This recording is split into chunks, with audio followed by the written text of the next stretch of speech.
have to follow the decisions coming out of the Court of Appeals in all subsequent cases. And so this court has a policy-making function for legal decisions that get made throughout the court systems of Hamilton County. And so it's very important that judges on the Court of Appeals have a systemic understanding of the impact of their decisions, not only in terms of the individual cases that they're looking over, but how those decisions are going to set precedent and policy for future cases throughout the legal system in our county. Thank you. Thank you. Barb, if you want to direct the next question to Thomas Berrigan. Oh, to Thomas Berrigan. Okay, are you ready, Thomas Berrigan? What are the role and responsibilities of a common pleas judge? Okay, so it's Berrigan. That's okay. People get me and Judge Bergeron confused a lot because we came from the same parish in Louisiana many, many years ago. So I understand that issue. Common Pleas General Division has two main functions. The one that most people are familiar with are criminal cases. We handle felony matters involving anything from murder down to drug possessions in certain cases and everything in between. That handles a lot of our docket. Another huge part of the docket, which is somewhat neglected sometimes when we discuss things, is our civil docket. We handle cases that are over 15,000. This usually involves contract disputes, homeowner disputes. We've had issues with roofs, with remodeling, all the way up to medical malpractice cases where people have lost their lives and suits have been brought in order to make sure that the behavior that caused that is reformed, and also seeking monetary damages for punitive matters and for restorative matters. In our day, we usually have dockets that start at 9 o'clock and go till 4 o'clock, where we hear a variety of cases. One of the other things that we are most proud of at the courthouse right now is jury trials. When I first ran in 18, the year before, we had 7 jury trials in the entire Common Pleas General Division. Just this year, when we had a medical malpractice that I presided over, we actually had 7 jury trials that week. So people know that they can take their cases to the people, and you're allowed, as you are allowed under the Constitution, to have your case heard by a jury of your peers. And we're having judges down at the courthouse who are taking the time to make sure those cases are heard and people's rights are protected and seen all the way through in our criminal and in our civil matters. Thank you. Thank you. Our Bernard Monday, Thomas Berrigan has pretty much answered the question regarding the role and responsibility of a Common Pleas General Division. Do you have anything to add to that? And while you're adding to that, why don't you discuss how juvenile bind-over cases also figure into the equation for a Common Pleas judge? So there's very little to add to Magistrate Berrigan's pretty comprehensive recitation. The juvenile bind-over cases are children who are alleged to be delinquent. Once they are transferred to the Common Pleas General Division, they are then prosecuted as an adult would be. So rather than conduct, if committed by an adult, which would be a crime, it is now just an allegation as a person over the age of 18 would face, and they're called upon to defend an indictment that has been handed down by the grand jury. And the Common Pleas Court and the Common Pleas judges preside over and administer justice in that case, protecting the rights of all parties, the state, the child accused or the citizen accused of the crime. And if someone's found culpable, you have the weighty responsibility of handing down a sentence, which is very weighty in the more serious matters. And that is the only division that would handle the bind-over cases, is it correct, at the Common Pleas level? Yeah, the General Division would get all of those bind-over cases from the delinquency docket from juvenile court. All right, thank you. All right, next question, if you would like to direct that to Ann Flotman, Barb. Okay, Ann Flotman, what are the role and responsibilities of a Common Pleas judge in a domestic relations division? Well, thank you, Ms. Wolf. The Domestic Relations Division is where you go for all issues related to ending a marriage. So marriage is a legal contract, and when you no longer want to be in that contract, then you go to that court and we handle the division of your property, the allocation of custody, and the allocation of child and spousal support. We also hear cases about prenuptial agreements and grandparents' rights. A huge number of our cases also involve domestic violence, when that violence is in the household or in the family. If it's two neighbors fighting, then it would go to Magistrate Baradon and soon to be Judge Mundy, soon to be Judge Baradon as well. So the responsibilities that we have are enormous because we're dealing with children and families. And I firmly believe that if we can help people get through the process without further traumatizing them, remembering that they're coming in already in a bit of a state of crisis because their lives are in upheaval, right? Somebody has to move, maybe both parties have to move, maybe somebody has to go back to work, maybe somebody has to take more overtime. Everybody's worried about the children. I mean, we deal with the things that are most important to people, their children and their finances, in that order. So our role is to better society, and our responsibility is to help families through this very difficult transition, help them get to a next chapter in their lives that is hopefully a better chapter and is much better for their mental health and everyone's health. So those are our roles and responsibilities, and that's what our court encompasses. All right, thank you. This question will be addressed to Manisha Elkadian. And that question would be, do you have anything to add to the role and responsibility of the Domestic Relations Court as presented by Ann Flotman? If not, can you add or talk about the interplay, the potential interplay between the Domestic Relations Division of the Common Pleas Court and the Juvenile Division of the Common Pleas Court, as well as the amount of caseload or the caseload and that particular court or division tends to handle during the year? Sure. Thank you so much for that question. I think that Anne covered pretty comprehensively all the different types of cases that come through domestic relations. The only thing that I would add is we also hear a lot of post-decree matters. And so once you have actually been divorced, and if you have entered into a parenting plan or a separation agreement, which would be the agreement that you would enter into that would resolve all of your assets and liabilities. And the parenting plan essentially is the agreement that you reach that addresses all of your child custody and child support matters and anything that has to do with children. So if at some point you want to have that modified or readdressed, or to make sure that somebody is in compliance with either one of those two documents, then people come back to that court for a second time to get those issues further evaluated. One of the intersections between juvenile court and domestic relations court is the role of a guardian ad litem. So many times, and I am a guardian ad litem for children in domestic relations court as well. But sometimes when people have allegations of abuse, neglect, and dependency, and or if they just can't come to an agreement on custody, they may want to engage the services of a guardian ad litem who would then become the voice of the child during those proceedings. Thank you. All right, Barb, you can proceed with Jennifer Kinsley, and we'll continue in the same order. Okay. Jennifer, what qualifies you for a position on the Court of Appeals? Thanks for the question. So I shared a little bit about my work, and I'd like to delve into that in more detail now. So for the past 23 years, I have practiced law at a very high level, and I've taught law and researched law at a very high level as well. I've spent my legal career fighting on behalf of people who have been marginalized by our legal system.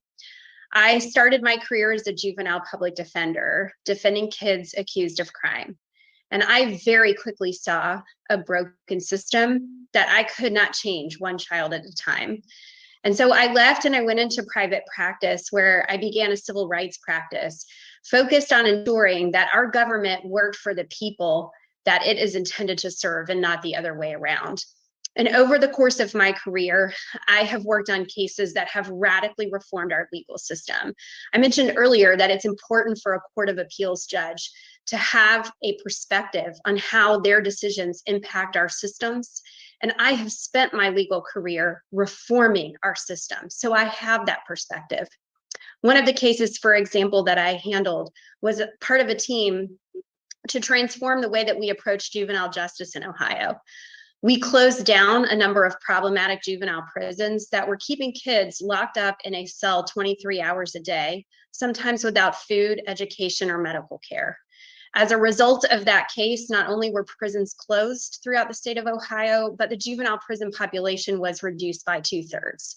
I was also one of the architects of the city of Cincinnati's bail reform ordinance, which passed city council unanimously 9-0, so that people do not have to buy their way out of jail when they are merely accused of a nonviolent crime. I have also successfully represented thousands of people merely accused of expressing their opinion and arrested because of it. And so I bring a systemic perspective that will help our courts function as they should. Thank you. Thank you. Thank you. This next question is directed to Magistrate Baradon, and that is, why do you want to be a common pleas judge? Again. That's a great question, Judge Hunter. And it's a good way to phrase it. So one of the things that I've been surprised about is how much I've enjoyed being a magistrate. I was an administrative hearing officer for the city for 6 years, and I enjoyed that job. As a magistrate, though, I have a lot more contact with people than I did as a judge. We deal with civil protection orders every day, like Ann brought up. If it's not a marriage issue, it usually comes before us. We've done a really good job working with Pavan Parikh, who is the new clerk, in streamlining that system so people don't have to wait as long and can fill the paperwork out outside of the courthouse before they even get in. Been able to work a lot more with the administration to get things changed, get more reforms done within the courthouse. We now have working with Brightview so that as a condition of bond, we can bring people into treatment while they're out on bond as a condition. It won't affect them as to a plea or as they appear before the judge because we do it as the magistrate. And we're also trying to make bond reform an actual practical matter. But one thing I did notice, and I do know, is that a judge, you can make more practical changes and you can work strongly within the system to make sure things are done correctly and people's voices are heard. One of the most proudest things I was when we entered the COVID lockdown quarantine, we were the first courtroom in Hamilton County to do Zoom. And as a judge, you have the ability to make that decision yourself. We're able to bring people in and have hearings and get cases moving so that people weren't simply either waiting in the Justice Center or waiting after they've been released to have their trial. So defendants could have their day in court, so victims could be heard, so witnesses could come in, so justice could keep going. As a judge, you have a lot more ability to make those changes for the positive benefit of Hamilton County. And that's why I'm running again. Thank you. All right, thank you. And I'll pose that same question to Bernard Mundy, and then Barb, you can pick up the next two questions for the next two. Why do you want to be a judge for the Court of Common Pleas, Bernard? Well, as a practitioner of 28 years, I've noticed over the course of my career that helping one client at a time probably has less of an impact than helping many people on a docket each day. Common pleas judges have a greater reach than trial lawyers, and I want to take the mix of my personal experience growing up in Avondale, in a community that I believed at the time and still believe was policed in a different way. When I went to Walnut Hills High School, I began to learn as I moved with my friends through Amberley Village and Hyde Park that contact with law enforcement was almost non-existent there. But if a group of young men were moving through Avondale, you would certainly draw the attention of law enforcement. While I've been practicing, I've been attempting to protect the integrity of the process, certainly my clients' rights, as well as the integrity of the process for all parties involved. And I just think I could have a greater impact as a common pleas court judge versus a criminal defense trial lawyer. Thank you. All right, Ms. Wolf. Okay. I'm sorry, I coughed. I don't remember exactly what question we asked. Oh, it's okay. You're on 2. Okay, okay.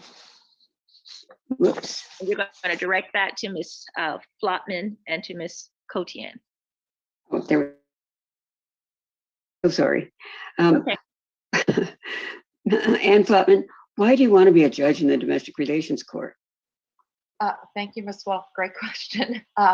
So first of all, family and children are my passion. I was for 15 years a teacher, and I'm a mother of 3 and a grandmother of 3. And as I said before, I have a large family, so it's important to me that we get this right. I practiced in every court in Southwest Ohio and was fortunate to practice before some judges and magistrates who knew what they were doing, and unfortunately practice before many who don't. Both Manisha and I have been doing domestic relations our whole careers. Mine's 22 years, and I think she's 25 or 28. And, you know, we are trusting this one person, right? Domestic relations is not jury trials. It's one person who's going to make a decision about your family. And if that person has not represented hundreds of clients like I have, if that person has not achieved the certified specialization that I've achieved, if that person has not been a guardian ad litem like I have, and if they haven't been a magistrate like I have, they might not know what they're doing and may actually cause more harm to these families by issuing decisions that aren't well versed in the law and that don't take into consideration everything that I've learned by standing next to hundreds of people going through this very difficult and emotional process. I think my greatest skill is listening. In Warren County, I listened to probably 1,700 requests for petitions for domestic violence. Those are people coming to us who have endured some kind of pain. They are trying to tell you their story. You must learn that they're not going to give you that story in a straight line. It's not a narrative. It's not an essay. They're going to tell you their best way, and you need to understand the state that they're in, and you need to learn to ask questions. So I want to bring my expertise and my experience and my empathy to the court. Thank you. Okay, Manisha Koshin, why would you want to be a judge in the domestic relations court? So this is not a stepping stone for me. This is not like something that I want to evolve into something else. I have been doing domestic relations work for 28 years. I have been representing moms, dads, kids, aunts, uncles, all the different types of people who end up in domestic relations. I have written hundreds of parenting plans. I've written hundreds of separation agreements. I've divided all types of retirement assets. There's not a single part of your life that is not touched when you go through a divorce. From whether you're going to see your child when you wake up, what bed you might be sleeping in, what car you're going to be driving. And it is so very important to have people on the bench who are experienced and qualified in this particular area. And like Ann, I have seen many magistrates and judges who have not had the experience and qualifications necessary to handle those types of cases, and they can do a lot more damage to the family rather than being able to help them through this. The idea is that we should be able to help this family positively restructure themselves. Just because you are not going to be husband and wife does not mean that you're not going to remain mom and dad. And we need to stay focused on the right things. And we need people who understand that this is a court of equity, and they understand the statutes and the different ways that we can help the families get through this process. Thank you. Thank you. This next question again is directed to Ms. Jennifer Kinsley.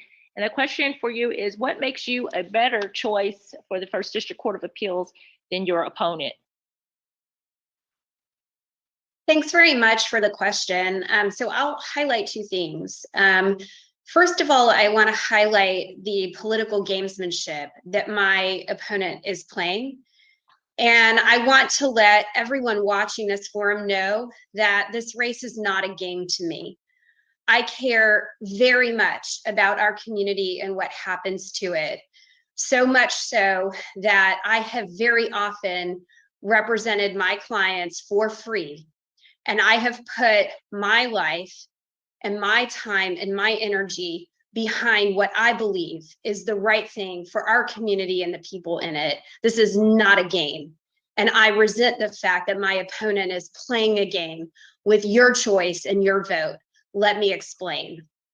I am running for an open seat on the Court of Appeals. My opponent is not the incumbent in this race, even though he is already on the Court of Appeals. I'm not running for his seat, and he's not running for his seat. He has a seat on the court until 2024. And instead of waiting to run for re-election in 2024, he is trying to run for the open seat on a court that he is already on. And if he is successful in this game of musical chairs that he is playing, he will simply move from one seat to another on a court that he is already on. He will leave a vacancy in his current seat from 2022 to 2024 that the governor will fill. One person in Columbus, instead of you, the voters, getting to choose who is on the court. And to me, that is not democratic. That is not American democracy. Whether you choose me or someone else, you, the voters, should choose. Now, also, my opponent takes a very long time to make decisions. And that's something that I will improve, because justice delayed is justice denied. Thank you. Would you mind sharing who your opponent is so persons will know? Yes, my opponent is Judge Bob Winkler. All right, let's say it. All right, thank you.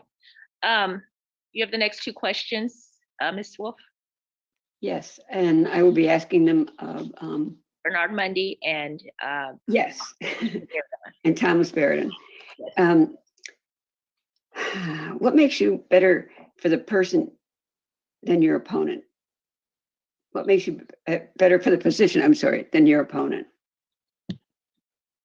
And let's start with Thomas Baradan. Hello? Okay, take myself off mute. Okay. Okay. It's interesting. The judicial canons do not like for people to compare themselves directly to the candidates when they're doing this. But when talking about it, there's a stark difference. I started out as a juvenile public defender 22 years ago, after being over in the Northern Kentucky Children's Law Center when I was in college as a CASA, and realizing how much a difference an attorney can make in a child's life. Making sure that the child doesn't stay locked up, making sure that the child has their day in court. As an attorney, you have a power to do those things that as a social worker, which I thought I would, maybe you don't have. Spending those times with juveniles in detention, talking with them, working on our defenses, working with their parents, it gives you a perspective that you'll never have as a prosecutor. I was lucky though. After I did leave the public defender's office, I went to the city of Cincinnati prosecutor's office, where I tried cases every day in our municipal courthouse, and dealing with victims of domestic violence, sexual abuse, assault. It gives you an empathy and an understanding of the people who are appearing in front of court and what the reasons they're there and what justice that they're seeking. I then did civil work for the city of Cincinnati, where I represented the city in state court and federal court, sometimes as the defendant, sometimes as the plaintiff. So I had a great different exposure to civil litigation, and I know how frustrating it is when you're trying a case if a case is moved to a visiting judge. A judge should always try to keep their case as long as possible and make sure that it's heard, and not continue cases out just because they have a criminal matter. That's why we have schedulers. That's why we can get things done. I've then been lucky to be a magistrate for the past year and a half and work daily with people making our system better, and I want to continue that. So those are the reasons why I think I'm different than my opponent, and the reason why I think I'll bring to the bench that'll be beneficial to our common police court. Thank you. And now Bernard Mundy. Thank you for the question. I'd like to just do as Magistrate Baradon did, draw a distinction between myself and my opponent. My opponent is more of a historical model of a common pleas judge. When I first started practicing in Hamilton County, most, if not all, of the judges came out of the prosecutor's office. And I believe that was my opponent's career path, from Butler County Prosecutor's Office and then down to Hamilton County Prosecutor's Office and then on to the municipal court bench and the common pleas bench. I would represent a change.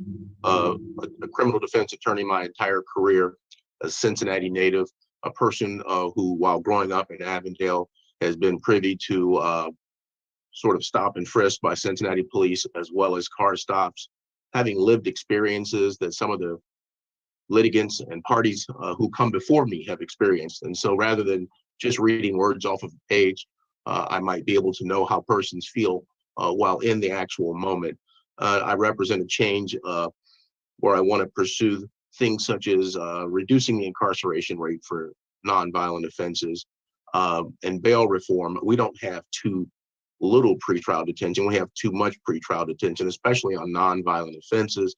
And so I'd like to do that as well as seeing if we could get a more representative jury pool for prospective jurors who sit in judgment of their fellow citizens. And that's why I think I might be a better choice than my opponent. Okay. Thank you. Thank you. My next question goes to both, and I'll start with Ms. Ann Flotman, followed by Manisha Kodian. And that is, what legal initiatives have you undertaken as a lawyer to help the Black and Brown or underserved citizens of Cincinnati? And again, I'll start with you, Ms. Flotman. Thank you, Judge Hunter. I always did as many of the volunteer lawyers projects that I could. The three cases that stand out most in my mind all came out of juvenile court before your tenure there. One, and the characteristic of all three is that my client was Black. And the first one, it was a woman who had several children with different fathers. The magistrate, on that sole reason, took custody away from her, and I had to fight that up to the judge because the children were fine, the mother was employed. The magistrate simply had a bias because her children did not have the same father. The next was a gentleman who, the mother of his child, a 9-year-old boy, the mother had mental health issues, and the father had custody and was not supposed to allow the mother around, but the father had a soft spot, and he let the mother come around to see the child. So they wanted to take custody away from him. Now, Judge Hunter, this was a 54-year-old man who was employed, who had stable housing, and they tried to tell me that he was mentally deficient. So the third one was my friend Tony, who got in some trouble, and he had an African-American girlfriend, and that kept coming up in the testimony, and that just doesn't matter. So what I've done is try to take my talents and put them to work for everyone in Hamilton County. And one of the first things that soon to be Judge Kodian and I want to do is increase the diversity in our court. When I ran in 2020, I kept saying, it's all white in domestic relations court. Our county is not even 2/3 white. Why is our court, the court of really all the people, 100% white? So since then, they've hired one Black magistrate. There's over 50 jobs in that court. We need to fill them with diverse candidates. Thank you. Thank you for your response. Ms. Kodian. Same question. What legal initiatives have you undertaken as a lawyer to serve the Black, Brown, and underserved populations of Hamilton County? Well, one of the things that I have continued to do is to do pro bono work through legal aid. And I do not only their divorce clinics, but I accept cases through legal aid. And I actually continue to, I have, I believe, 3 African-American clients right now who are, well, technically not pro bono, but I am continuing to complete their cases on a pro bono basis. So those are actually all through juvenile court at this time. I do try to make efforts if, if you can't pay me, then you can't pay me right now. And so I don't necessarily let your case go. In fact, I have never walked away from a case because somebody couldn't finish paying me or couldn't pay me at any particular time. I do at least 2 to 3 of the divorce clinics through legal aid, like I said, and I have done those from for easily the past 20 some years. And I continue to do pro bono assignments through the judges as a guardian ad litem through not only domestic relations court, but also juvenile court. I also was trained in mediation and continue to do a significant amount of mediation through juvenile court as well as domestic relations. So those are just some of the ways that I have continued to help serve those particular communities. Thank you. Thank you. All right, Ms. Wolf, you want to pick up with Ms. Kinsley on question 6? Okay. Oh dear, this is a tough question. Mostly because I don't know how to pronounce one of the words. What will you do if elected to make the Court of Appeals more accessible to pro se litigants when most judges don't take them seriously? Thank you so much for that question. So, and this is something that is really near and dear to my heart as someone who has taken on the representation of many people in my career who otherwise would not have had a lawyer.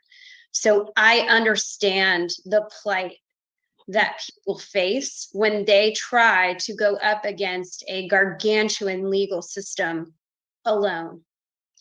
And one of the things I can highlight just in the recent past is through my role as a board member on the Federal Bar Association and my role as a law professor at NKU Chase College of Law, I gathered together a number of law students to put together a new and really much improved manual for the federal courts for pro se litigants, including forms and step-by-step instructions on how to really represent yourself in a court. I believe the court should provide as much information as possible to enable people to navigate the complexities of litigation. And we should give every benefit of the doubt to people who do not have the resources to afford an attorney.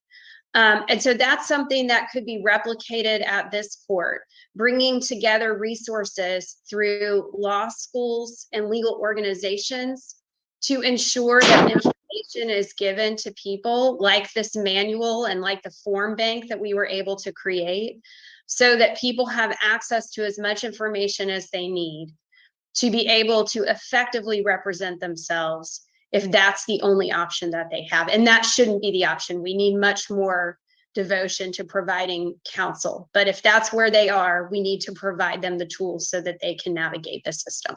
Thank you. Thank you very much. The next 2 questions will go to Magistrate Baradon and Mr. Monday. And those questions are, or the question is, what is your position on this issue? I believe it might be one, bail reform that's being proposed by Prosecutor Joe Deters. I'm not sure if they've worked out the language yet. That is to appear on the ballot. However, what is your position on his position, if you know and understand it? And then what is your overall position on bail reform and how it can either help or harm our community? And I'll start with you, Magistrate Baradon. All right, thank you, Judge Hunter. So as a magistrate, one of the things that I deal with on a daily basis is doing bonds. We do arraignments for non-waivers up in 585, usually Thursday and Friday, but we have some on Wednesday too. The current bond language allows a magistrate or a judge to take in many factors into consideration when setting a bond. The issue that's come up over the past year, though, is setting excessive cash bonds in cases. Now, I know Mr. Mundy is going to talk about this in more in depth because he has a very good read on this. But as a judge, you're allowed to require what's called a no bond hearing. And as a judge, I did that. There are some cases where you do not want the person to be released. In my case, it was a woman who had come in on an aggravated vehicular assault due to alcohol, and she had prior DUI convictions. And I was worried if she was released, she would drink and drive again and injure someone and cause serious injury. Now, what I could have done was set $1 million bond or possibly a $2 million bond because she had means. But that's not what the law wants us to do. The law says that if someone should not be released, you need to have a no bond hearing. So that's what we did. Made the state put forward their case to show why the person should not be released. The defense had an opportunity to ask questions, and at the time I made the decision to hold them. We have a very good pretrial system within Hamilton County. We have a lot of tools that we can use to make sure that people do not get into any issues while they are released. We can talk to them. They come in front of us. We can have supervised. We have EMD, which is electronic monitoring device. Keeping someone locked up in jail is something that does happen sometimes prior to trial, but it's something that we have to take very seriously. We're depriving someone of their liberty, and under the United States Constitution and the Ohio Constitution, you're innocent until proven by the state that you are guilty. So we have to remember that every time we set bond. As to, and I know I'm going a little bit over it, I'm sorry, but as to the bond proposal from Prosecutor Dieters and AG Yost, it's simply adding a language, safety of the community, which may be in violation of the Constitution itself. But as a magistrate and someone who set bonds, we have the tools now to help keep people safe, as well as making sure that people are not locked up who do not need to be held prior to trial. Thank you. Right, thank you. And Mr. Money, same question to you is what is your position on the bail reform proposal being pushed by Prosecutor Dieters currently, and your overall position, which you kind of alluded to in your previous question about bail reform in our community? Thank you for the question. This is the red herring of the cycle. This is a faux solution in search of a problem. 2937.222 is the no bail provision of the Ohio Revised Code. If you are charged with a felony of the first degree or second degree that involves an allegation of violence or special felonies above, you can be subjected to sua sponte by the court or with a motion from the prosecutor for no bond hearing. So there is already a remedy in place. The problem in the criminal justice system as a practitioner is not that we have too little pretrial detention in the face of the presumption of innocence, it's that we have too much pretrial detention. I represent citizens accused of everything from felonies of the 5th degree all the way up to aggravated murder. And none of my clients with serious allegations before them are actually out on bond. They are all in custody. So again, we don't need this constitutional amendment, red herring, a faux solution in search of a problem. Thank you. Thank you. Ms. Wolf, you can address the next question. Next two questions start with 7. Yes. And they'll be directed.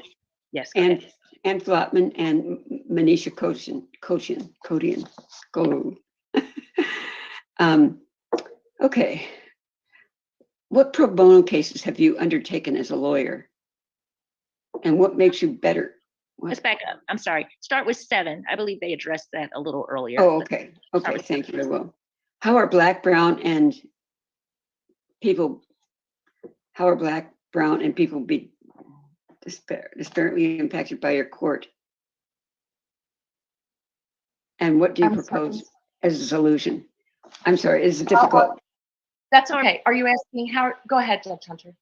I'm sorry, just to clarify for her, the Black, brown, and disadvantaged populations, how are they disparately impacted by your court?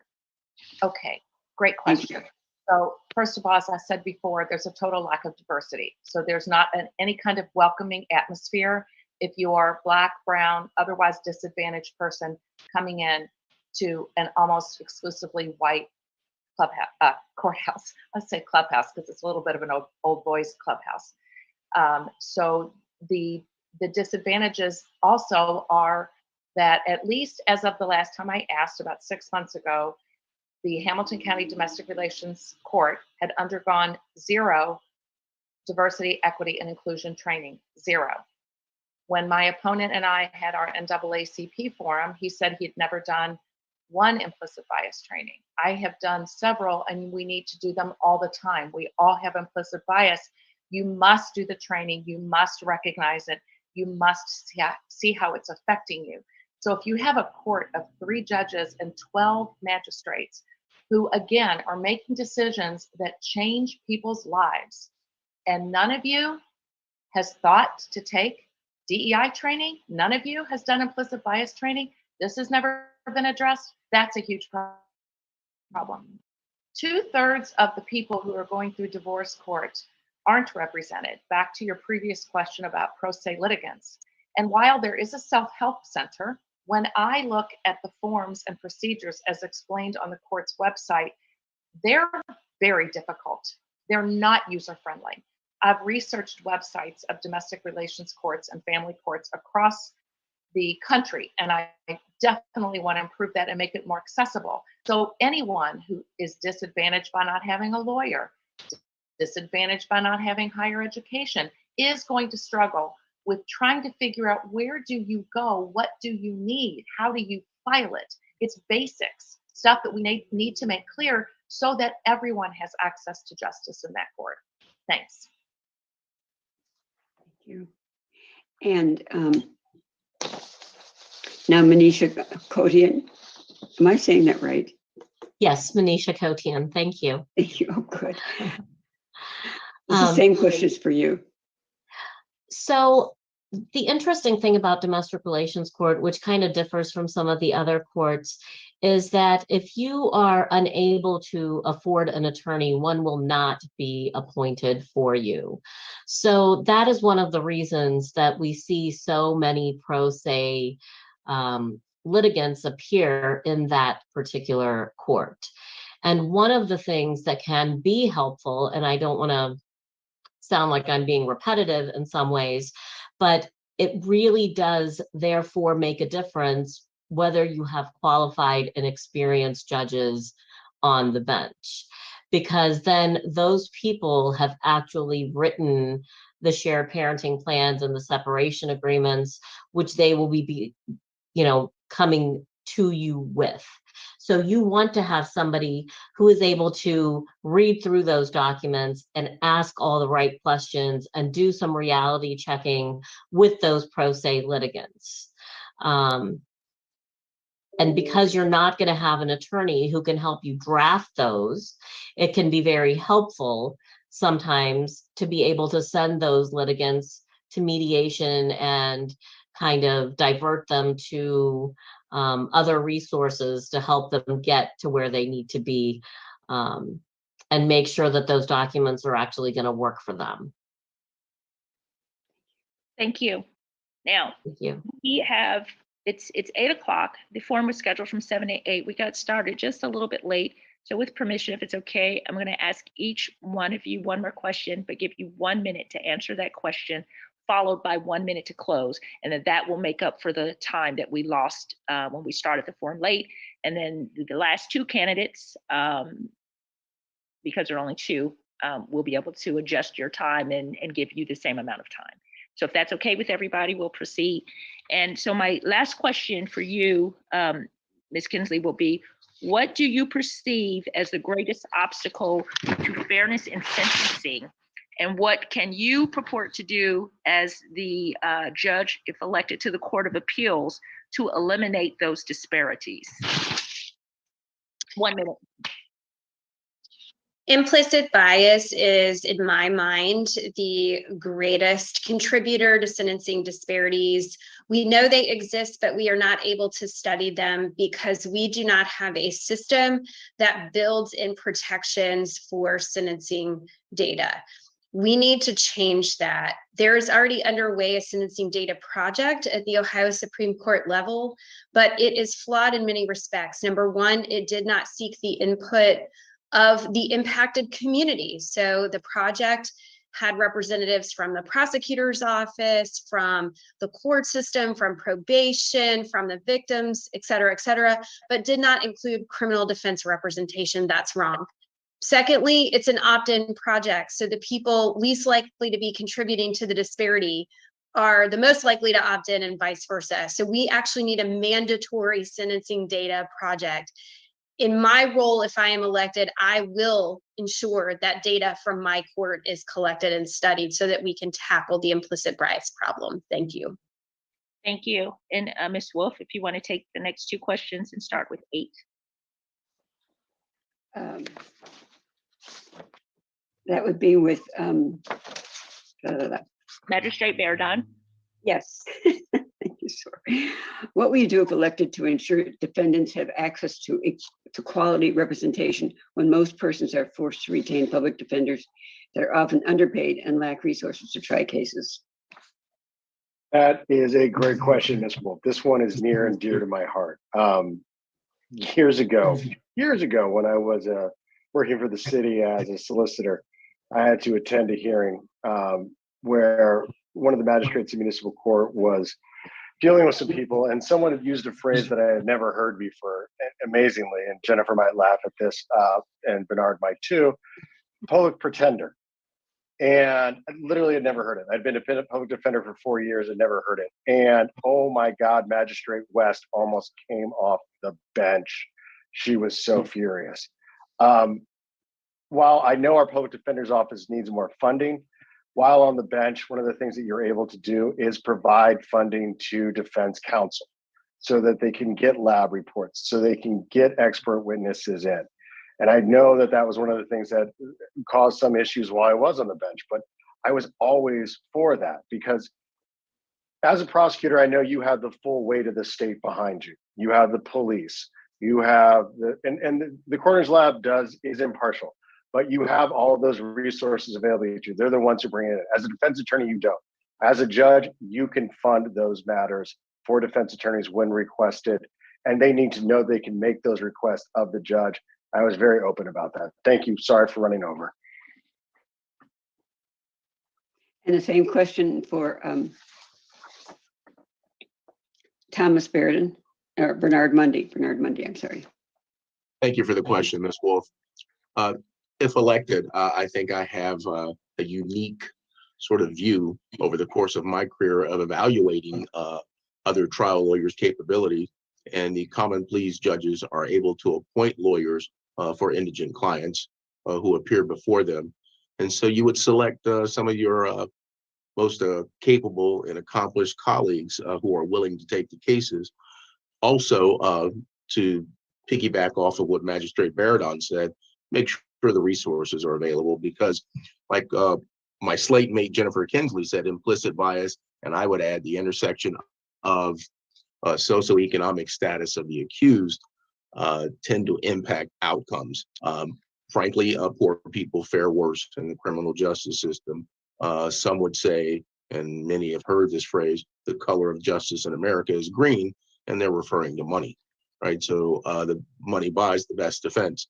So that's how you can have an impact. Because you're in the seat of power, you could assign lawyers who are extremely capable, and you can also provide resources that would allow the most robust due process on behalf of the accused. Thank you. Thank you. And finally, Judge Hunter, yes. can I just say one thing real quick as to that? I'm sorry for jumping in. One of the things that Bernie brought to this, which is important, is someone who has done defense his entire life. And the fact that he knows that there are attorneys out there. That's something we need desperately in Hamilton County, is more quality defense attorneys who are willing to come in and try these cases. So I just wanted to echo what Bernie said, because it's dead on. Thank you. All right, thank you. And finally, the last question will be directed to Ms. Flotman. Is many people stay married, or they report that they stay married, and I've actually heard that a lot, believe it or not, because they say they cannot afford a lawyer to get a divorce. So what will you do to ensure that poor and economically disadvantaged citizens do have access to the court so that they don't have to stay married for 20 years and engage in other activities while they're married because they say they can't afford to get a divorce? Yes, thank you, Judge Hunter. That certainly does happen. And then you also have people like J.D. Vance going around saying women should stay in violent marriages. People should not stay in a marriage that is violent, and they should not stay in a marriage that they don't want to be in anymore, especially if children are there to experience all of that tension. So one of the solutions that I have read about in my research about other courts is a judge who has evening court and weekend court for pro se litigants. So I'm from a very much working class background. I'm one of 7 kids, and I put myself through school waiting tables. I understand what it's like to lose a day's pay. I understand what it's like to look for another shift because your car payment's due. So what we want to do, Ms. Codian and I, is expand the court hours to accommodate people who can't miss work. That's one thing. The other thing that would help a lot, as I said, is to have understandable forms for people so that they can actually get them through the process. The Supreme Court came up with some forms, but they're like almost unintelligible. So we need to have our own forms. Sorry, I see that my time is up. Okay, thank you. And finally, last question, same question, Ms. Codian.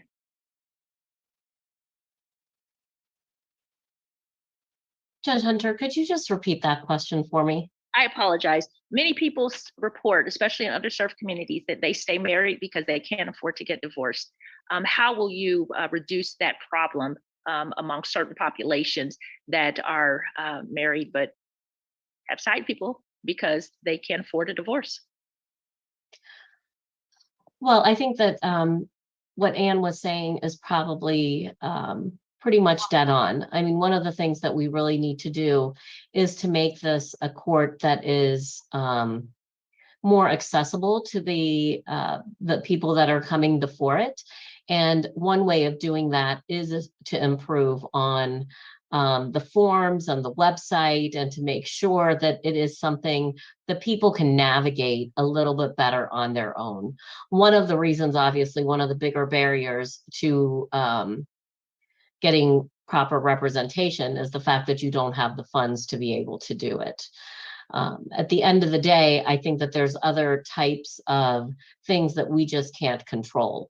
I mean, one of the reasons that people end up staying married for much longer than they, potentially should is because you are dividing sometimes one income, which is barely enough for the entire family, into 2. And so just recognizing some of those additional hardships that the family has and trying to come up with additional resources from them outside the court, I apologize, I see my time is up, can be helpful to families as well. All right, thank you. That concludes the question portion of our forum this evening. I will give each one of you 1 minute, and Magistrate Barradine, that does mean 1 minute. No, not go over. And please, if you will wrap up and basically let those in the audience from Coalition for Just Hamilton County know why they should vote for you this election. And again, we'll start with you, Ms. Kinsley. Thank you so much, Judge Hunter and the Coalition, for having me here tonight. Judge Hunter, as I've been sitting here, I remembered a time about 20 years ago when you invited me to your radio program to talk about a case I was working on that I had taken on to represent families who were being abruptly evicted from their affordable housing development because it was going to be bulldozed to build something that people thought was newer and better. And even though I was just beginning my legal career, I stepped up to try to help those families. That's the kind of person that I am. That's the kind of thing I think the law can and should do. It should help people. It should be equitable and fair. It should serve us all. I will be the kind of judge that serves us all. I'm Jennifer Kinsley. I'm running for the Court of Appeals, and I'd appreciate your support and your vote. Thank you again for having me here tonight. Take care. Thank you. Magistrate Barradine. Don. Thank you, Judge Hunter. Yeah, make sure I'm on. And I actually have a timer on my watch, so I do not go over. As I stated before, thank you again so much for having me here. I love talking to everyone, and I love hearing my fellow slate mates talk about the changes they want to make. It helps make everyone be a better candidate, a better lawyer, and a better judge to hear everyone's ideas about how to make our justice system better. I started out, like I said, as a public defender in juvenile court. From then I was a prosecutor and then a civil litigator. I've had the honor of being a hearing officer for the city of Cincinnati, a judge for the people of Hamilton County, and now a magistrate. I know firsthand the difference that a judge can make in a courtroom and in a person's life. I understand the fact that there are a lot of reforms that we still need to bring to Hamilton County, a lot that my slate mates have brought up with bond reform, data tracking to make sure that we are treating people fairly. Anecdotal evidence is not good, not when we can get the numbers that we need to show that we're doing things wrong or right. I'd ask that when you vote on November 8th that you consider me. I've been doing this for a while and I'd like to do it again to be able to keep helping people. Thank you so much for your support. Thank you for listening to me tonight. All right, thank you. Bernard Mundy. Thank you for having me, and thank you for the opportunity to address your panel. I've been a practitioner for nearly 28 years, and I would seek the vote of Hamilton County voters to provide a fresh and different perspective to the Common Pleas bench, sort of the everyman candidate, a person who has lived experiences like the litigants that come before the court, who has an eye on the less fortunate, the most marginalized communities. I've devoted my career to representing, frankly, some of my clients are some of the most unpopular people in our community, but they need capable counsel. And so I would like to move away from the quote unquote tough on crime and move it to fair on crime. Equal justice for all is my campaign motto. And I chose that motto because I don't think we're getting equal justice for everyone. And so I asked the Hamilton County voters to support me on November 8th. I ask for their votes. Thank you. Ms. Swatman. Yes, thank you, Judge Hunter, and to everyone in the coalition, as well as all of those of you who have tuned in tonight to inform yourselves better before you early vote or go to vote on November 8th. I'd ask you to remember three things. One, I have the experience to bring real change to Hamilton County. I have the background, 22 years of experience, certified family law specialist, magistrate for 7 years. I've served the community. The next I want you to keep in mind is the innovations that my sister candidate and friend Manisha Kodian and I have in mind. We want to increase diversity. We want to increase transparency. We want to increase access to justice for all people of Hamilton County. I agree with my friend Bernie Mundy. The color of justice should not be green. And lastly, I want you to remember my partner, my friend Manisha, because we have an historic opportunity in Hamilton County to have two progressive, experienced mothers who are wanting to serve the community on a 3-judge court. If both of us can win, we can bring really needed change and transformation to our county for our families and our children. Thank you so much. Right, thank you. And finally, our last candidate, Ms. Kotian, I'm sorry. That's okay. Thank you, Judge Hunter, and the coalition for having us come and like all of those who have spoken before me already, giving people an opportunity to become more informed about the people who are running in these particular positions.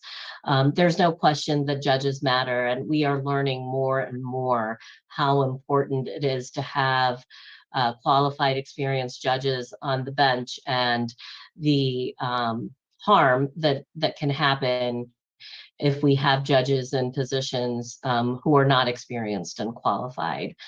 The one thing that I would want to echo that Anne was just talking about is this is a 3-judge court. This has always been, at least for the time that I have practiced before it, a very Republican court. And this is the first time that we have an opportunity to bring some democratically endorsed candidates. And if we are both able to be on the bench, we can transform this court. And we can certainly make the changes that we have been talking about. Alone, we can make a few changes. Together, we can transform it. Thank you. Thank you. And that concludes the first hour and 15 minutes of the political forum for tonight. This is our second of 3 forums. And we thank our panelists that joined us. And just to make clear, everybody was not invited to participate on our forum. We hand selected the persons that we wanted to invite to participate in the forum. And as you can tell, our forum was not this evening designed to be competitive. We understood that all of you were running basically in collaboration, not against one another, but it was designed to be informative and educational. And I will say that it was just that. And so I want to thank you for taking the time to introduce yourselves to our audience, because that was the purpose, for persons to meet you and to hear from you, so that they would know the persons that they are being asked to vote for, and that you would give them a reason to vote for you. And so again, thank you so much for joining us this evening. And we ask that you all stay tuned for the second half, which will consist of State Senator Cecil Thomas and State Representative Catherine Ingram, who I believe are running to swap roles, if you will. And so stay tuned, and they will join us in the next few minutes. Again, for all of our candidates, thank you so much for joining us, and we wish you the best on your election. Thank you so much. Thank you. Thank you so much. It was a pleasure. Thank you. All right, just stay tuned, and we are going to elevate, I believe, Catherine Ingram, who is currently a state representative, and Senator Cecil Thomas, who will be running for state rep, and Senator and State Rep Catherine Ingram will be running for state senator. And so we are going to, Barb, will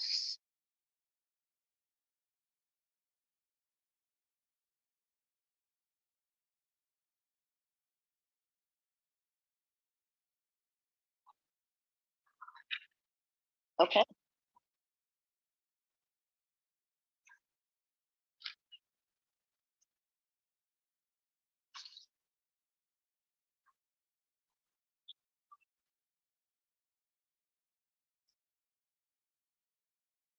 No, I'm going to keep, I think, unless, is Carol Johnson here?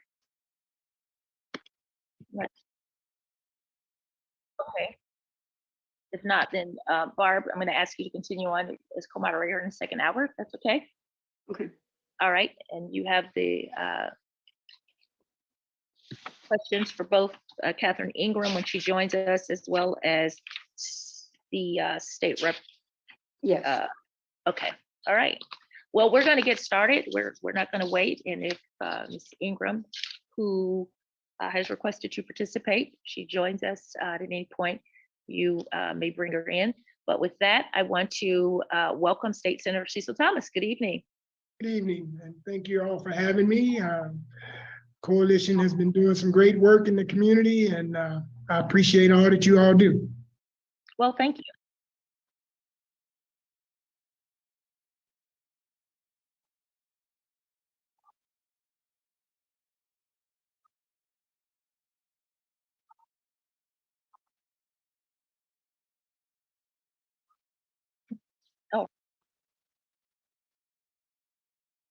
Oh, okay. I didn't anticipate her being on. Ingram, is there a reason? Oh to yeah, okay. my video? I mean, I can see you. You sent me the link.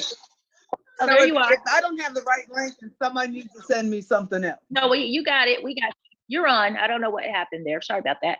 All right. Well, good afternoon to you and State Rep. And again, we know we got started a little bit late, but in all the other forums, we had at least 4 or 5 people per hour. And so you two will divide up all of the time here during this hour. And so I'm going to give you both initially, and let me just say this to everyone else, welcome to the Coalition for Just Hamilton County. This is the second half of the political forums, or I should just say the 2 of 3 tonight. And this second hour, we will feature State Senator Cecil Thomas, who is running for the House of Representatives, as well as State Representative Catherine Ingram, who's now running for the State Senate. So it might be confusing, but they'll help you to understand as we move through the evening. I understand both of them being term limited. So good evening, and we'll give you both 1 minute to introduce yourselves. We'll start with you, Senator Thomas. Thank you all. I guess pretty much everybody know that I've been around since the policeman's. I was 27-year law enforcement officer. I also became the executive director for 5 years of the Cincinnati Human Relations Commission. I also then ran for city council and spent 8 years at city council as chair of law and public safety. I was elected to the Ohio Senate in 2015. I am now in my final 8th year, term limited. That's why I'm running for the House seat to continue my work up at the State House. We're in difficult times, folks, understanding that democracy as well as our voting rights are under attack. And so our voice has to be heard. And I will be definitely one of those that will be bringing your voice. Continue to keep your voice at the State House. And thank you all for this opportunity. Thank you. State Rep Catherine Ingram. Please introduce yourself. Thank you. Thank you very much. Thanks for allowing me to be here. I always appreciate being able to hash it out over what needs to be done as far as politically in the state of Ohio and locally. So I appreciate being able to be here today with you. First of all, I am not term limited. I still have another term that I could serve in the House of Representatives. But since Senator Thomas was leaving, I thought it was best that we have some continuity. And so therefore, for me to take that seat and not allow it to be just open for anyone, then that would make a difference. We'd be able to keep that going at the State House. And therefore, since I have worked with some of those folks who are currently in the Senate, since some of them were in the House previously, it's important for us to make sure that we do checks and balances as far as the work that needs to be done and how we're paying attention to what really is going on. There's lots of work going on at the state of Ohio as far as legislation is concerned. And as Senator Thomas alluded to, that continuity and being able to keep doing that work is important. So that's why I'm there. And so just real quick, point of clarification, State Rep, does that mean then if you, regardless, you would hold your seat? If you lost the election, you would still hold your seat as State Rep? Is that correct? No, you can only run for one seat at a time. And so therefore, when I put my hat in, when I threw my hat in the ring to be the state senator, then I automatically was out the door as far as the House of Representatives is concerned, which is why you have a new candidate there running for the new 24th district. And so, no, unlike some of the other offices, if you run on when you still have time, but you can only run for one office at a time. So I'm running for the state Senate. Okay, just clarification. Thanks so much for answering that question.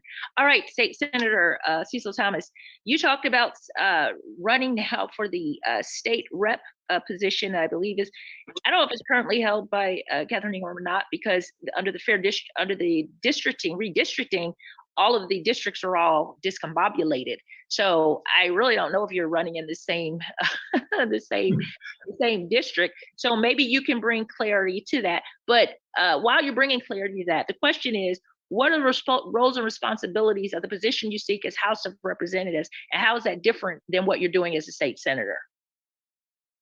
Okay, thank you for the question. The role obviously is in order for checks and balances. When there's a bill introduced, the Senate may introduce the bill, but in order for it to become law, the House also has to concur on that particular piece of legislation, whatever it may be. And then it also has to go to the governor to sign, or the governor can veto.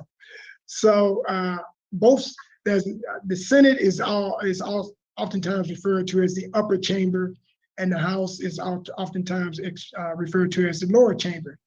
For every Senate district, 3 House districts make up 1 Senate district. Under the previous, before the changes in this, what we have now, the changes, Senator Ingram, I'm already speaking it in the air, but the changes were, before the changes, Representative Ingram was in the 32nd House district. Kathy Ingram was let me get this straight. Representative Ingram was in the 32nd House district. Cedric Denson was in the 33rd House district, and Bridget Kelly was in the 31st House district. Those 3 districts made up 1 Senate district. And so to answer your question, both sides have to concur, the House and the Senate, in order for a law to be agreed upon and sent to the governor for signing. But our roles are pretty much the same when it comes to introducing laws to affect change within the state and the impact those laws may have on people. All right, thank you. And it will ask the, go ahead, Barb. Oh, so I want to ask Catherine Ingram a very similar question. What are the roles and responsibilities of the position you seek, and how has the gerrymandering affected your role? Well, it won't necessarily affect my role, but what it will do is if you look at how badly, the districts have been gerrymandered, you'll see that Avondale, Evanston, Hyde Park, Indian Hill, those are all areas that Senator Thomas previously had. You may not have had Hyde Park. I think that Senator Wilson had that, but he had Indian Hill, he had Avondale, he had Evanston. Those areas will be in another Senate district now. And part of the gerrymandering trick is to dilute the voices as much as possible. And so some of those districts have changed. I will have now in 9th district, will include Mount Washington, which was not in there before, all the way up through close to Sedamsville and up toward Addiston, which was not in there before. Since I ran for school board, some of those districts, some of those people in those districts already may recognize my name on a ballot. But it's very difficult because we will be excluding some of those traditional neighborhoods will not be included. Mount Healthy and North College Hill will no longer be in the 9th Senate District. Thank you. Next question for you, State Senator Cecil Thomas, running for House of Representatives. What changes and improvements have you made for your constituents over the past 2 years in office as senator that would cause people to want to vote for you as the representative for the House? Well, yeah, well oftentimes people don't understand the whole dynamics of senators and House of Representatives. Beyond passing laws, there's voting on sending dollars down to the local communities that you represent. The Senate District 9 represents a large portion of the city of Cincinnati and communities outside of Cincinnati and Hamilton County. You heard Representative Ingram talk about some of the areas outside of Cincinnati, like North College Hill and Mount Healthy and Lincoln Heights and some of the other. In other words, when we vote to send money down, it goes to the county or it may go to the city in the form of capital budgets and things of that nature. And then those dollars are then disseminated by your representatives of your municipalities to benefit the people in that particular community, whether it's a development project or whatever the case may be. So beyond just passing laws specifically, one of the difficulties of getting laws passed when you are in a minority in the House or in the Senate is, it's extremely difficult, but it's even worse currently due to gerrymandering, simply because out of 33 senators, only 8 are Democrat in the Senate. So you have to rely on your other side of the aisle folks to support your bills. That becomes very difficult in the climate that we're in today. Same thing Representative Ingram has. They got a supermajority in the House.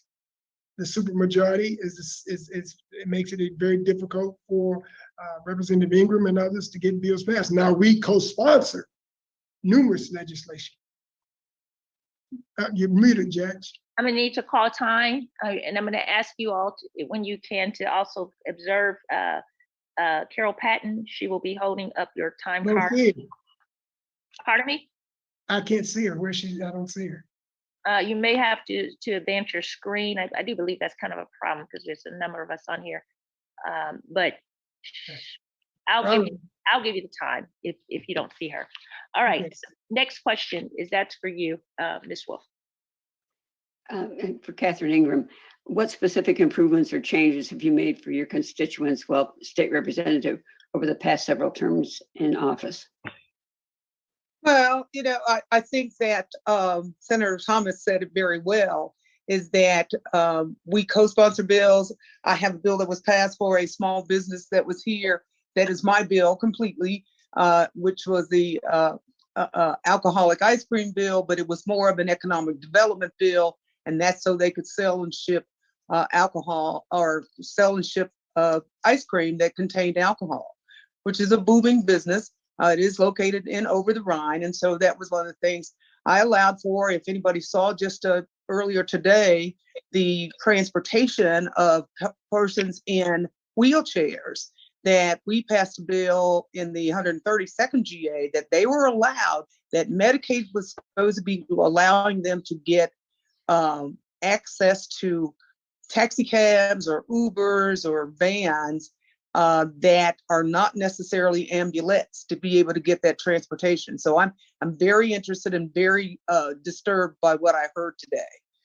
So does that mean I have 1 minute or? Yes. Okay, so what I heard today, so I'll be working on that. But other than that, I think Senator Thomas didn't speak to it. But one of the things that we have to look at is that there has to be a very strong voice. And there are many times when bills that come out and they're so horrible that our voices are strong enough that they are amended. And when those amendments go through, they're not as bad as they would have been if indeed our voices had not been heard. So we spend a lot of time doing that also, as well as there are times that a Republican will take a Democratic bill, change the name of it, call it their own bill, and then come out with it's a good bill. Well, how do you vote against something like that? And that happens all the time. So I've done quite a bit, but to go through and say, I did this, I've been that voice and try to keep my constituents connected. All right, thank you. And to that point, Senator Thomas, that Ms. Ingram just made, I know you said it's been difficult to get anything through with a Republican dominated House and Senate, but have you been able to get anything through? Or have there been instances where you, as she mentioned, drafted a bill and then it was later commandeered or taken over by Republicans and reintroduced? Oh, absolutely. There have been a number of bills that you end up seeing someone else's name on it as the introduces the bill. Right now, there's a bill, I introduced a bill, Senate Bill 351. And 351 basically addresses this whole issue of gun legislation that includes mental health evaluations with those that may be attempting to purchase a firearm or may have a firearm, and they may have, it's called a red flag law, if you will. All of that's in 351. Well, as soon as I introduce that, here's a bill now, Senate bill by one of these the Republican senators that has introduced a red flag law of their own, which basically is pretty much the same language that's in my bill. When you look at the bail bond issue, I introduced a bail bond reform, and I was pushing that through. In order to get the bill through the Senate, you got to have at least 3 hearings, and you also have to get it through the committee that I sit on when you introduce the bill. Well, you're lucky if you get 1 hearing because the chair of the committee controls the agenda. And if your bill is controversial, anything that has to do with managing this proliferation of guns and the laws governing passing legislation that makes it more easily accessible, guns easily accessible, those bills, if I try to introduce legislation to try to stop that, you won't even get a hearing. And then after the second year of the General Assembly, the bill dies if you don't get it through. And that's what we find ourselves doing quite a bit, is losing a lot of our bills simply because they will not give you the hearings necessary to move the bills forward. But again, then you see the bill in a different language under someone else. Thank you. Ms. Wolf? Yes, Catherine Ingram, what is your stance on the current gun legislation passed and signed by Governor DeWine, and what are you doing about it? Well, I tell you what, I'm raising hell every time I can. I was on the school board for many, many years, and I wouldn't trust some people because the law, we're worried about the teachers being armed, and that's what they claimed that it was. But the law would allow for any employee in that building to be able to have that gun. My fear is that teachers, despite the fact that they have the drills all the time for lockdown and things of that nature, they want to teach, most of them. So most of them, you will find they don't want a gun. But the fear is that they also don't want the person down the hall to have one either without the right kind of training. Who checks that individual as to whether or not they had a bad night, or they had the wife or the husband did something and they're upset? What happens when they come in that next morning and there's an issue with one of their high school students who may be 18 and they just tick them off? I had a gentleman on the House floor say that, well, what are we going to do with the guns? I had these guys come into my office, into my classroom, and they were just going to beat me up. And he said, what was I supposed to do? And he said, if I'd have had a gun, that wouldn't have happened. That is very frightening. And that's what I'm doing, is making sure that we understand that this is not a game, that those teachers they are there to educate, and they are not there to carry those guns. But no permits for concealed carry. You get to do whatever you want to. You don't have to tell the police officer you've got a gun in your car. Those concealed carry permits should be tied to your driver's license. I'm sorry. So those are simple things, but they're not going to hear that, of course. Thank you. I finished early. Senator Thomas, you alluded to gun legislation, but you weren't specific about it. Could you be more specific about the current gun legislation that was passed, that was ultimately signed into legislation by Governor DeWine? What is your position on it, and what are you continuing to do to fight it if you disagree with it? Yeah, absolutely. There have been several pieces of gun legislation that have been introduced and passed, for that matter. Representative Ingram alluded to the carrying guns in the schools, allowing teachers and other personnel in the schools to carry firearms.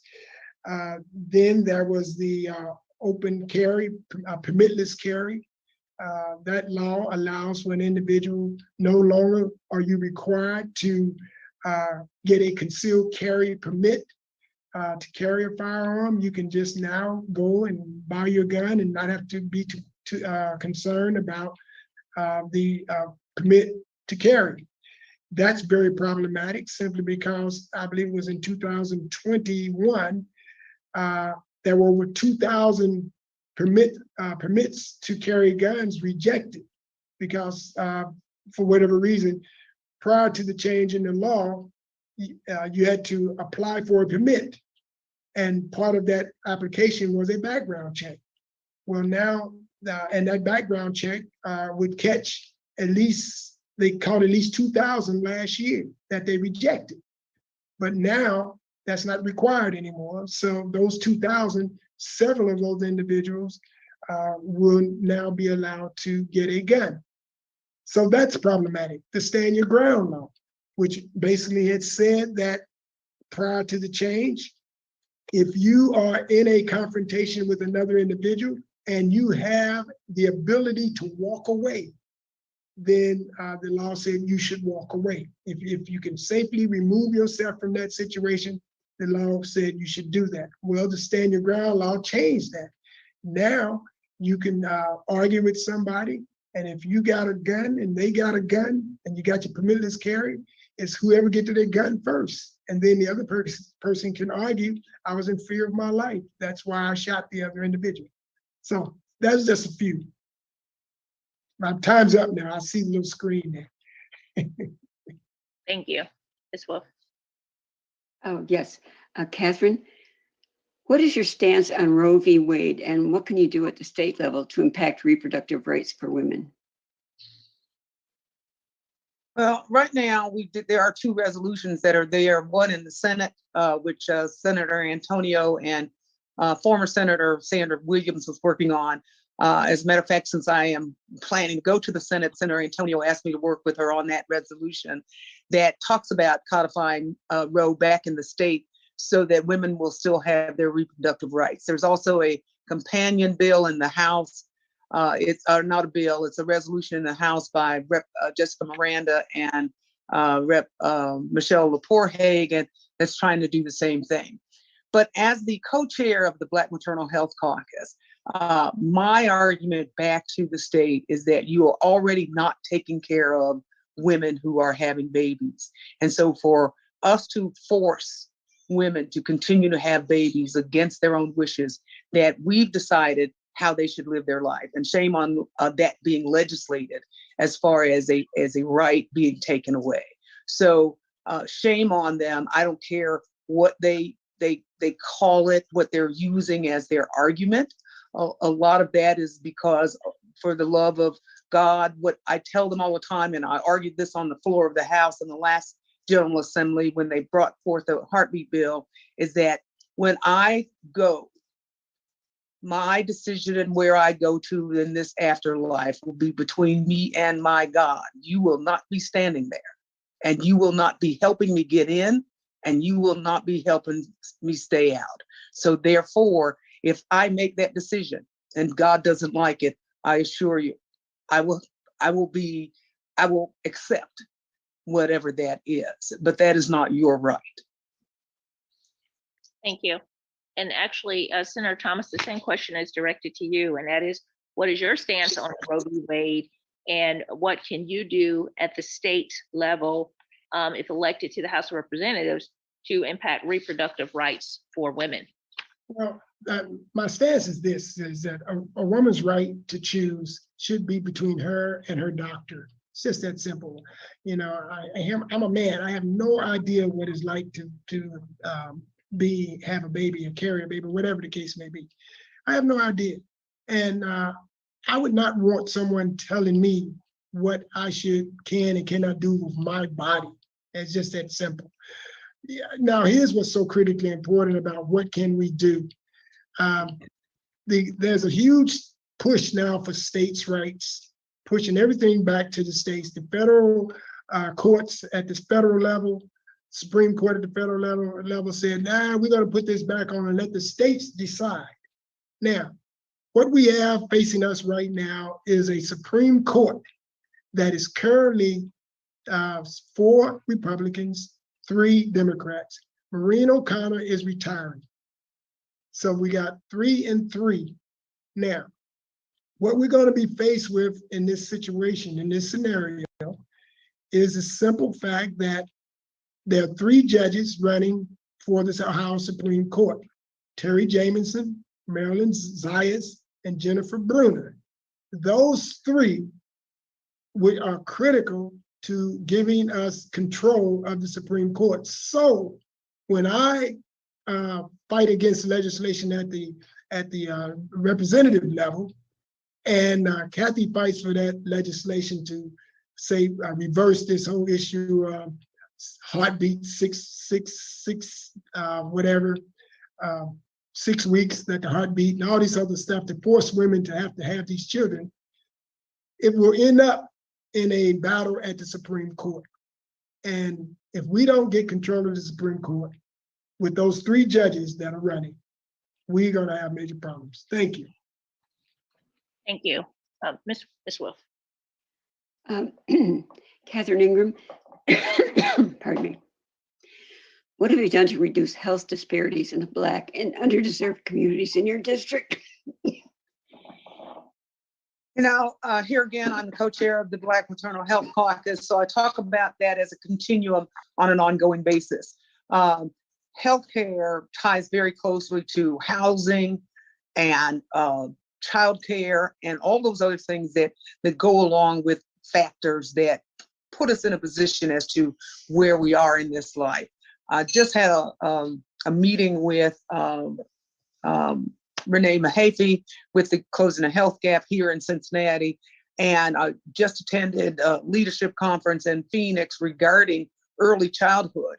So some of what we have to look at is healthcare and those disparities that exist on a continuum from not just mothers, as I look at with the Black Maternal Health Caucus, but our babies even, and that we need for our doctors, which many of them have, to recognize that there is that bias that's there, that incompetency that comes with not knowing about other races and the level of pain. For instance, there used to be a time when they say, well, Black people can take pain. They wait longer before they go to the doctor. Well, but if you have those other barriers that are there for them to get the help, then they're not going to go anyway because they can't afford a copay, even if they have insurance. There's difficulties that we have. And if you look at Black maternal health, you will find that no matter how much money or what level of occupation the Black mother is in, they still have those disparities that occur 3 times more likely to die in childbirth. And so those are the kind of gaps that we need to look at and eliminate those barriers that we already know. COVID just exacerbated something that we already knew. Thank you. Senator Thomas, same question. What have you done to reduce health disparities in the Black and brown and underserved communities in your district as senator? And what will you do to reduce those health disparities that do exist? Infant mortality is high continually in our community. What will you do? Thank you for the question. I'm the Senate representative on the Commission on Minority Health at the state level. The Commission on Minority Health is charged with addressing issues around the state as it relates to the health disparities, in particular the African American people of color disparities. And in that capacity, one of my roles is to make sure that funding that goes to the Commission on Minority Health, and then they funnel those dollars down to the various local organizations. For instance, there are a number of organizations at the local level here, Closing the Health Gap. I'll just use that as an example. And those organizations then utilize those dollars to address issues regarding issues of minority health. Infant mortality, huge problem. The Commission on Minority Health role is to look at what is being done around the state, and if there's an effort out there that appears to have some significant positive impact, then they will assist with getting additional dollars that we send to them down to that particular organization and get that program possibly going further throughout the entire state as a model. Then there's also capital dollars. I just recently helped get an organization that was looking at the stress impact of gun violence on families. And they were able to open their doors thanks to money being directed through the capital budget for their project. They opened their doors to do exactly what was needed to allow families to come in and get the kind of counseling they needed regarding stress after gun violence in a family. Time's up. Thank you. Ms. Wolf. I'm watching Miss Patton. She said, stop. Ms. Wolf, you're still muted.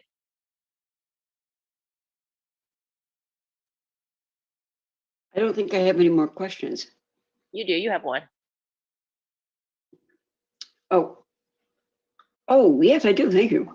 When will you hold meetings in your district to make yourself accessible to your constituents?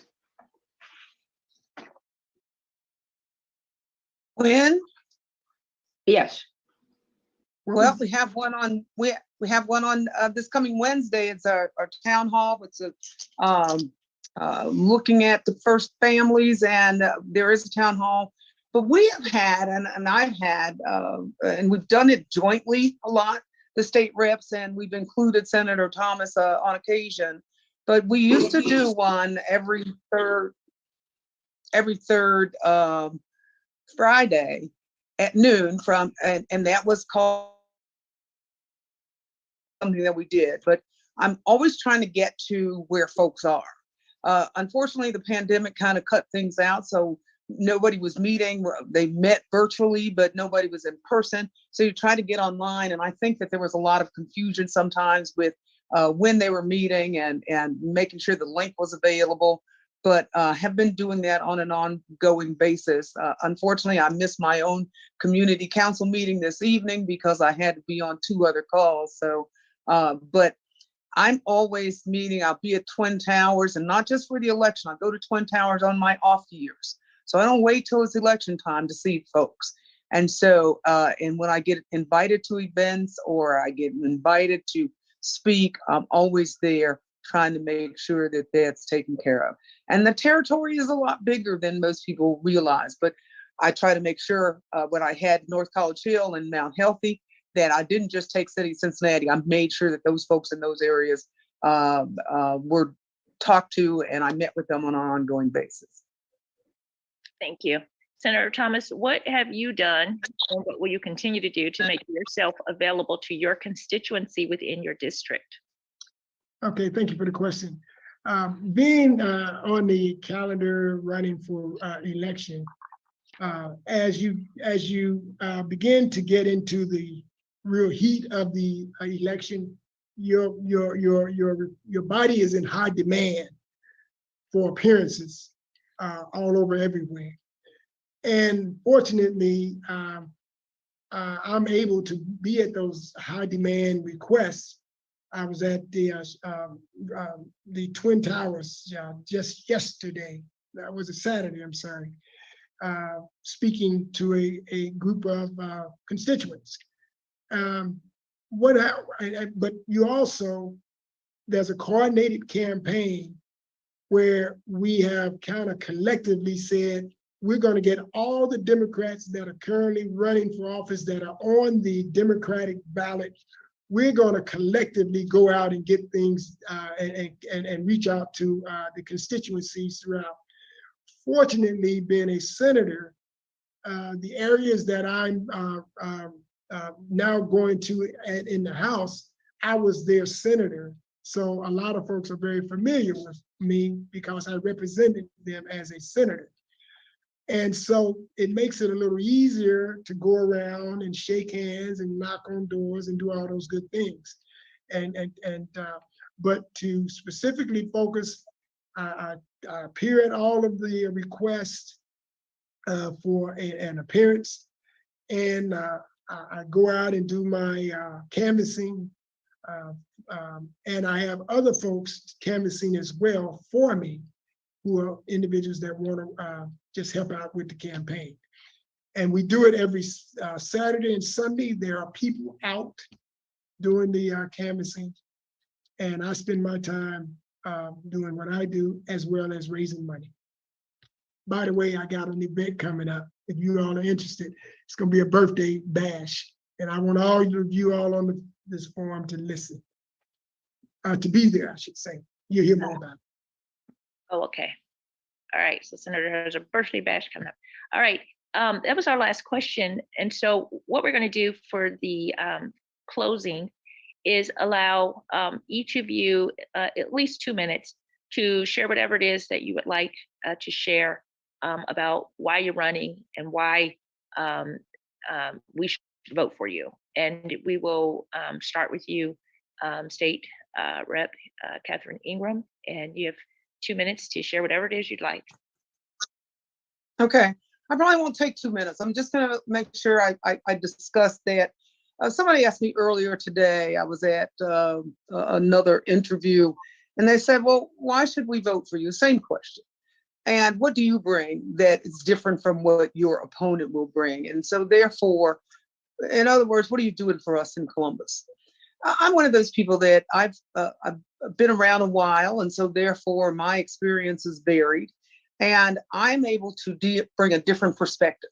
I've been on both sides of the table. I've lobbied just a little, and I've been that person who has been on the other side being lobbied as a school board member for spending over 20 years here in Cincinnati, as a president of the Ohio School Boards Association, as well as on a national level, looking at not just education as far as academics are concerned, but other things as far as school buildings and vouchers and all of those things for a very long time.